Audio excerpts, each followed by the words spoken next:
Hello বন্ধুরা, আজকে 500 litre একটি পানির ট্যাঙ্কি ওয়াশ করার জন্য যাচ্ছি। আজকের কাজ আমাদের এটা। দেখতে পাচ্ছেন এটা একটি গাজি ট্যাঙ্কি।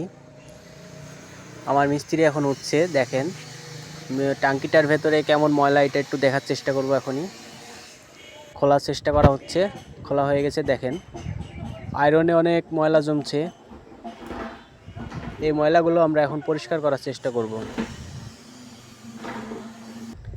পরিষ্কার করার পরে আপনাদেরকে আবার দেখানো হবে। এখনই মাঝখানে পরিষ্কার করাটুকু আমি স্কিপ করে দেখাবো।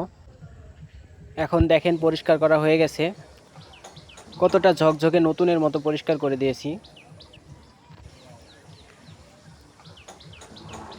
আমরা সাধারণত ড্যাম ফিক্সড এই অ্যাসিডটা দিয়ে পরিষ্কার করে থাকি। এই দেখেন আমাদের মিস্ত্রি নিচে ওয়াশ করতেছে।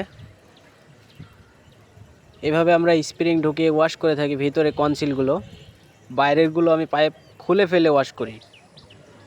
আপনার বাড়িতেও কি এমন সমস্যা? যদি এরকম সমস্যা হয়ে থাকে তাহলে আমাদের বলতে পারেন। আমাদের সাথে যোগাযোগ করার জন্য ক্যাপশনে নাম্বার দেওয়া থাকবে এবং কমেন্টের মাধ্যমে আপনারা আমাদের সাথে যোগাযোগ করতে পারেন।